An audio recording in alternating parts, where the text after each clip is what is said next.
Title, but good morning, Al. Good morning, Jess. Morning. Good morning, Day. Good morning, Good to see you. gentlemen. Okay, so Good morning, Sabrina. we're Good morning. gonna go ahead and pop up this video that I shot yesterday, and I guess Al, this was described to us by Crystal Paco San Augustine out of Guadalupe as a test run. So if you could just describe this test run yesterday at San Augustine Funeral Home and what it entailed.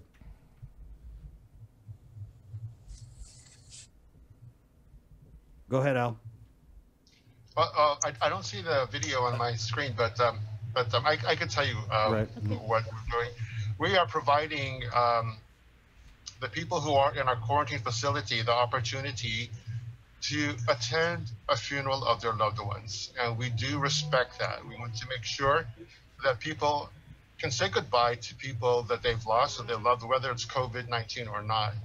But because they're in quarantine, we want to minimize the risk of infection by providing the opportunity through transportation and through a safe procedure to attend the funeral at the funeral home and also at the gravesite. Because we understand that through our contact tracing, many of the new infections have come as a result of being around the funerals. Because as you know, in our culture, we hug, we kiss, we cry, we hold each other. We don't mean to harm one another, but unfortunately, that's how the virus is transmitted from one person to the next. And because we want to make sure that everyone is protected and everyone is safe, those folks who are in our quarantine facility are escorted, police escorted with a Government of Guam bus, so that it's safe, that there's no mishaps, if there's no accidents that can happen, we minimize that as much as possible, that they are safely taken to the funeral home or gravesite and safely brought back. So we want to make sure that people are able to see their loved ones in a dignified and respectful way. So we provide that service for them so that they protect themselves and we protect the community as well.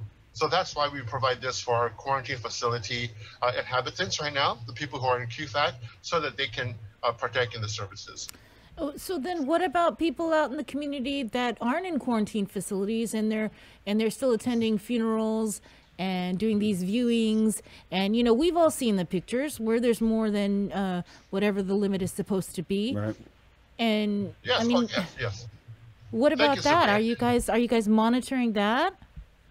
Yes, we are. And the reasons are for the same as for those in quarantine. So we are not restricting the public from coming to a funeral, whether it's COVID-19 or not, because we know the transmission of the virus. There are guidelines that we have that limit the numbers of people that go simply because we know the transmission probability is quite high. So if you are not in quarantine and you want to go to a funeral, it must be coordinated with the family with the understanding that no more than 10 individuals from the immediate household will be present at the funeral home or at the gravesite. And that's inclusive of the funeral staff. So we have to make sure that everyone understands the protocols for their protection. They're not following it though, Al. So is this doable? Can they have 10, including the funeral staff, move out the 10, bring in another 10, move out the 10, bring in the other 10? No. That's what's happening, though. I was just at this funeral home yesterday, and that's why I feel like there's just so much room for error with this, because you have police officers who might not even be trained to do this kind of thing. They had the whole damn precinct down there at the funeral home, and these cops were, I mean, they, as you can see in the video, Jess, it's like they blocked off the bus, and they were going around to people's cars saying, don't get out of your car. And then I left, but I'm not trying to be around a whole quarantine bus getting unloaded, but I mean, I had a job to do. But yeah, it just seems to me like we're putting these policemen in the line of fire, both figuratively and literally. So what I was wondering, Al, was why wasn't there any public health presence here? Or did I miss them, or did I just beat them to the scene? Because again, it's so unfortunate that we're short-staffed with these cops, and I count 1, 2, 3, 4, 5, 6, 7 cops at this funeral home doing your job. We do this together, and we are there. I know that our DEH staff are there. They do not call attention to themselves. They are there unobtrusively and respectfully. So we don't want to intrude on the privacy and the dignity of the funeral service. Right. So we know too that the folks in the bus from QFAC, they must have a negative COVID test, and we test them prior to going to the funeral home. So we minimize their risk. We minimize the bus driver's risk as well. It's controlled. They sit very far apart inside the bus. And inside the bus, there's no more than 10 people, 11 including the driver. So they are there. They're definitely there. And they do monitor. And if it's not public health, we have law enforcement and National Guard members there as well. And it isn't to force people to do something they don't want to do. We want to make sure that the outcome of the event doesn't make this pandemic worse. Well, I could appreciate the fact that, public health is trying to help these people grieve.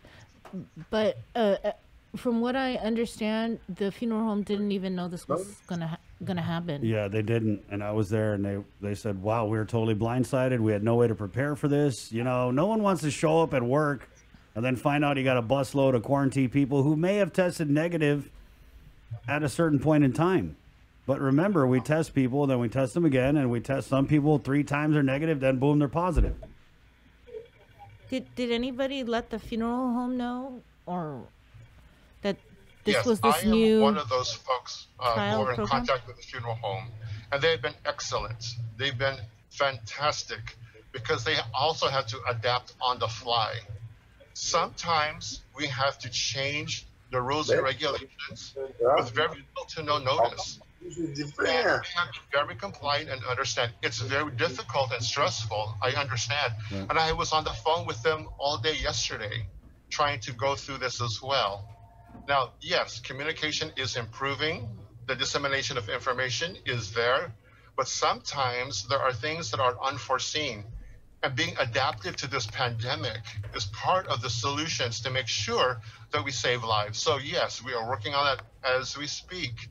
Every single day, all the partners are present, and we understand that there can be things where things don't go according to plan or imperfectly, but we fix it and we provide resolution immediately. Right. So what were the lessons learned from yesterday's trial run? We also understand that some of the lessons that we learned is this. We are not here to diminish the human spirit. And those people who wish to say goodbye to their loved ones must be respected all the way down the line. And if we put ourselves at risk, that is the reality of the work that we do, including yourselves. We have to take calculated risks to save lives. Some of the other lessons that we learned is to make sure that everyone's on the same page all the time. And we're doing that. We do that every day. There are many people not on our screens right now who work 24 hours a day. Right. They live like yourselves as well. And they are the ones helping us make sure that this communication and the progress and the life-saving work goes on without interruption. Right. Yeah. I mean, but Al, I got to go back to, I know you keep saying everybody's on the same page, my friend, but I don't even think the funeral home got the book, because I was there again and I was talking to them and they were just totally blindsided. I understand. Right. And yes, And I you talk acknowledge about that risk, all I the mean- information- Right, and you're right. I mean, not everyone gets the information in real time, all at the same time. But they would But be the ones that information- you would think would get it maybe like second, or, I mean, I don't know. I'm just thinking that, did anyone call the funeral home? Oh, I thought you called the funeral home. Yeah. Yeah. Well, that is also my job. Right. And I am on email and on WhatsApp with them. They call me directly. We do Zoom calls as well. But it was a 2-hour Zoom call yesterday. We do this. We do this constantly. And it's not for lack of effort. Right. The effort is there, but there are many, many moving parts to this. And sometimes, even at the speed of sound, it doesn't get there at the same time as the origin where the sound came from. It takes time for the messages to get through. And sometimes it doesn't move as fast as we like, but we get the message down. So, yes. Did you call them yesterday, or did you call them last week? I mean, how long have you guys been planning to roll this out?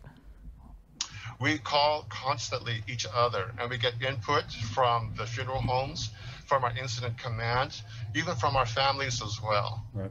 So we've got all the input together and try to make it as practical and reasonable and rational as humanly possible. Right. Let's bring on Jess. Jess, I know you're just here because your guys drive the bus. Yeah, we just drive the bus, Chris. We're not. No. When did you find out, Jess, Yeah. that you guys were going to be driving people to Trial run. Yeah. The request came in on Sunday evening, Wow. and So the day we before. impl- Like was, what time Sunday evening? it was probably around 6 or 7 in the evening. Wow. Who called you? Chima from Public Health. And what did he say? Oh, he asked to provide services for transport funerals. Actually, there was 2 funerals that day. Oh, where was the other one? One was, I think, Ada's funeral home. The other one was St. Augustine's funeral home. Wow. And did he say this is a part of a trial run?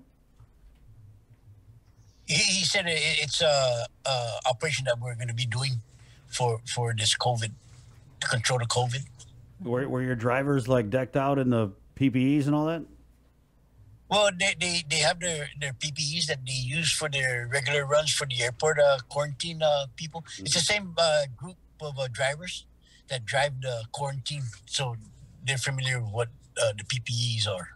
Jess, are you confident that in driving around these people and going to these funerals, and I know you guys aren't on the enforcement end like the cops were, but are you confident that we're not spreading the COVID? Because we were told that the funeral spread the COVID. Well, my guys don't go into the funeral. They just stay at the bus and maintain the bus running while they wait for the people to come back out. How many more trial run funeral viewing transports are you guys doing this week? Those are the only 2 I got so far.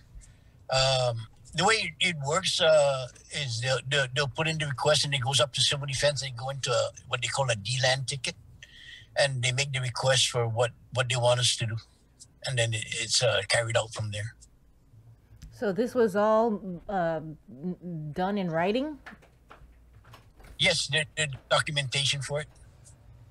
Can you give us a copy? It's up at civil defense in the D-land request ticket, they call it. Okay. There should be a ticket for it. Wait, so I'm sorry. Go back. We have paperwork to say that we've got a new program where we want Public Works to start transporting people to funerals. Is that what? Is that in writing, Jess? That DPW's that's what we're funeral talking about? transport? Well, it was a coordinated effort with Public Health and myself, DPW, Sunday evening, and then we put it through this Homeland Security to keep everybody. It's like a check into what we do. So the event that the request comes in, somebody gets infected, we know who's involved, the players involved in the operation. Right. Is this accurate, Al? Well, Yeah, that's true. The Disaster Local Area Network, there are procedures in place to do that. So a DLAN request is submitted in electronically, and it is also printed. So we do have records of all of our requests. If I have a request for supplies or logistics or resources, that I also have to go through the protocols. it's just to me, it just doesn't sit well because we just interviewed Robert Shaw a couple weeks ago, and here was a guy who had his negative tests. His little brother died. He was here to bury his little brother. You guys didn't want to let him out of quarantine. He had to go to court. Eventually, yes, he was allowed to attend the funeral. Did that case have anything to do with this new protocol that you guys are rolling out via test run? That was an unfortunate case. And yes, we learned from the past. And that's why we strengthen. And we also want to make sure that we accommodate properly and legally those who are here for their funeral, for their loved ones. Many times there are unforeseen circumstances that can sometimes delay, but we are here to support the community. And in his case, we were here to support him as well. Yes, we had to go through the legal channels to do so, but it's for the protection of everyone, including the families and public health and all the parties involved. Yeah, so we do learn. Okay. So when did you guys come up with this plan to start this new program? It was rolled out yesterday. Yeah, Right. I get that it was rolled out yesterday, and then Uchima gave Jess the phone call Sunday night. I'm just wondering, when did you guys say this is the new program? We were going to call all the funeral homes and let them know, but they're saying that they had no clue. Right. When did you guys formalize this plan that we're going to do transport quarantine passengers at the QFAC to funeral homes and then back to contain and control COVID? Is this is this all in writing, or like this is protocol guideline number 528-2000? It is in writing, and I do have it. It is Executive Order 2020-28, and it was developed and we implemented this accordingly. So yes, it is in writing. Right. So it says that the government of Guam is to transport QFAC people to funerals and back.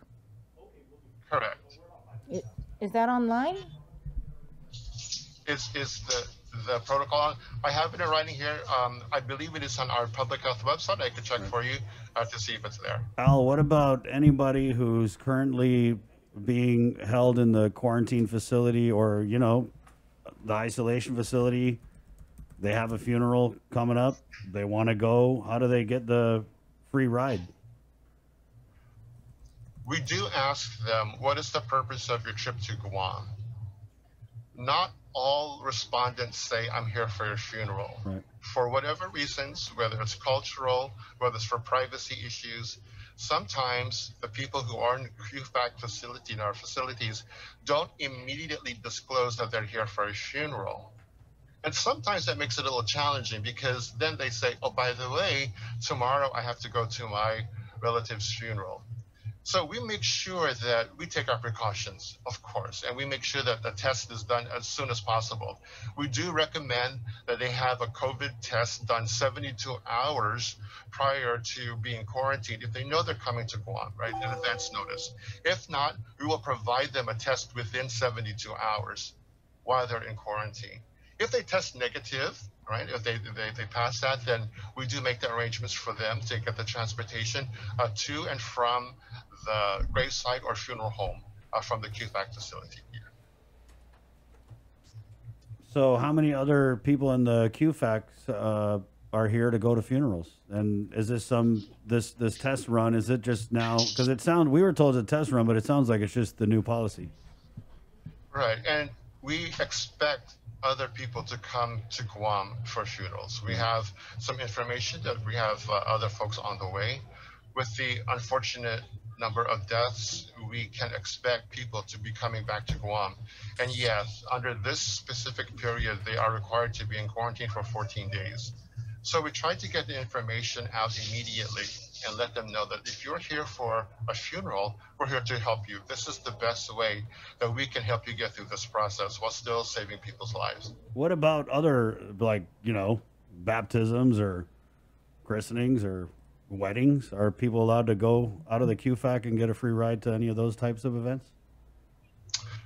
No, sir. Right now, it's only for the funerals. Okay. And people know in advance really special events. And yes, they're also as important, the christenings and the baptisms, absolutely. Right. We have a comment here from Melanie. Is this a bad thing or is it a good thing? I mean, I get that we're being compassionate, and to me, it's just like I have such a hard time wrapping my mind around all of our people who had to bury their loved ones under these COVID-19 rules. You know what I mean? People weren't allowed to see. I mean, we had 10 people at a funeral on an island where 10 people a lot of times isn't even the immediate family. So I just and I understand we got to be compassionate, of course. Yes, of course. These people are, you know, saying goodbye to their loved ones, but and I understand it's rapidly evolving, but again, it just seems like we pick and choose through some kind of random system. I mean, that's just what it looks like, Al. And I get that we're being compassionate, but at the same time, we were told, like, funerals were the first thing that they mentioned when they talk about the spread. It was the funerals, it was the bars, it was the social gatherings. And just to see this complete, I mean, it's just such a mixed message for me. Well, and I think for a lot of people, and again, it comes down to, and I understand the compassion, but from what the operation I saw yesterday, I'm not confident that people were protected. I'm not confident that the funeral home workers were even considered in this, because they weren't. They weren't even told. Both funeral homes weren't even told. So yeah, I mean, if it's a test run, then let's like not roll it out and to call people the night before and be like, hey, Gogat, guess what? Get on the bus, be here. We're gonna you know what I mean? Like if it's truly a test run, then let's do it right and not do it in this half-assed way where people are gonna catch COVID, because that's what you told us. You told us when we have funerals where people gather, and it's clear there were a lot of people gathering. I don't know if they went in 10 at a time or what. But you see what I'm saying, Al? It's just like this was just heaped together with duct tape and super glue on Sunday night. Well, there's a big difference, right? In the past, those who went to the funerals when there were no limits, we did not know the status of people who were there. And because we didn't know, and neither did the people who went, they passed the virus from one person to the next. Now we know that the 10 people from the facilities who are going to be there have been tested, and they tested negative. So that much we know, right? We understand that the people that we have in QFAC who are able to go have been tested. So the likelihood of the transmission is minimized. It's absolutely minimized. And you know, Chris, I buried my 96-year-old uncle, whether it's COVID or not. And in public health, we also have loved ones right now who are going to be interred. And when my uncle died, 4 of us, including Paul and Mike, 3 of us. And this man rebuilt the island right after World War II. So it's very painful. So we understand. I know that it's difficult for people to comprehend that, but we also have to walk the walk in solidarity with everyone else. We ask for the cooperation, and we're largely getting that. So the optics may not seem what we want it to be in our minds, but it is with good diligence. And our intent here is to protect our lives, everyone. Yeah, and I mean, at the end of the day, go ahead. No, I said, yeah, the intentions are there, but this, to me, is just another example of us winging the response to this pandemic. And just, you said Executive Order 2020-28? 28. Yeah, can you send me where exactly it says we can do this? Because I didn't see it anywhere in this executive order. Right. And you maybe even cite like what number, bullet point. You can just you can email me because I just read through it and I didn't see anything. Yeah, and you know, I mean, our condolences, and I do understand that this is coming from a place of compassion, but I mean, again, the optics, what you're calling optics, I mean, I was there firsthand, and I don't know if they're optics. It is what it is. But you know, and Al, it's sad that, you know, families like yours are following the protocols, but when you go all around the island, it almost seems like you might even be the only one who is following the protocol. I mean, yeah, that's why we're appealing to people, because we know better now, right? We do. And because we are going by lessons learned, oftentimes that's our best tool, right? Some of the lessons that we learned. We don't know some of the things and the outcomes that are going to happen. So we have to project, we have to forecast, we have to understand what could happen if we did it. Now, what would have happened if we denied those 10 people to go to their funeral yesterday? If we didn't have the rollout, if we didn't have this pilot run, would the outcomes would have been worse? Could have been. They could have had a lot of complaints because the opportunity was there. We had the tools, the resources, the testing, the staff willing to take them there and back. It's not perfect, I understand, but we did it. And we fulfilled their wish to say goodbye to their loved ones. So denying it in the search of the most perfect vehicles to say goodbye to our loved ones and to have a 100% guarantee that everything will work out fine, unfortunately with this pandemic, doesn't exist, but we're doing our best in that pursuit. So this pilot program, is it only for the duration of Guam being in PCOR 1 and the stay-at-home order, or is it going to continue? Because when and if the DOE ever goes back to, students go back to school, how are we going to handle transporting students to school? Because that's what the school buses are supposed to be used for. Right, and from my understanding, it is in place as long as we are in PCOR Condition 1. Okay. However, at the governor's power, she can enforce this in other conditions as well, depending on where this pandemic is going and depending on the compliancy. And of course, depending on the contagion, if we find out that there are other places where the virus is being transmitted that directly impact this, we will definitely address that. But for the time being, it is for PCOR Condition 1. Yes. Jess, thank you. Was there anything All right, else thanks, Chris. you wanted to Sorry. add, Jess? Yeah, sorry. Because we know you have some bus drivers that have some pre-existing conditions and are concerned about their health and safety. Yes, we do. But, we're here to support the government's operation, and whatever they need, we'll see what we can provide. Okay. Okay, Jess. Al, thank you so much, Al, for Thanks, standing Al. in and Thank you. answering Thank the you, questions. Sabrina. Thank you, Appreciate Chris. it. luck. Thank you so Good much. luck, Right guys. on, Al. Appreciate it. Okay. Stay Thank safe. you. Bye-bye. Wash your hands. Stay home. Unless you're getting a free ride to a funeral. No, I mean, I'm not even trying to make light of it. I'm just saying that it's